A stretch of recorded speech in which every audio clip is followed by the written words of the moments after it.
আল্লাহ, রাস্তাঘাটে ঘুরে, দোকানপাটে ঘুরে আর তাজা তাজা কবিরা গুনাহ করে নাই? ওয়াজ উপলক্ষে মার্কেট কেন? 2-4 ঘন্টা ওয়াজ শুনবেন, এখানে আবার কিসের মার্কেট?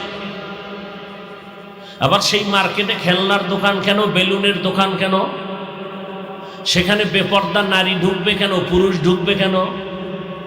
এই নগদ তাজা কবিরা গুনার দায়ভার কে নিবে?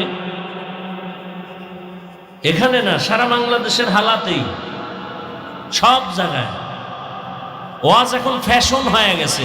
আমাদের বক্তাদের ওয়াজ করা পেশা, শ্রোতাদের বয়ান শোনা নেশা। এই যে এত লোক রাস্তায় ঘুরবে আর পারবে, ও অনেক লোক, লাভ কি যদি ফজরে মসজিদ খালি থাকে? যে এত লোক এখানে, অধিকাংশ ফজর পড়ে নাই, জহুর পড়ে নাই, আসর পড়ে নাই, মাগরিব পড়ে নাই, এশাও পড়ে নাই। এরকম আশিকের রাসূল এখানে কেউ নাই? কত বড় বেয়াদব, এরপরও কয় নামাজ না পড়লে কি হবে, দিল পরিষ্কার। এরকম বেয়াদব আছে? আল্লাহ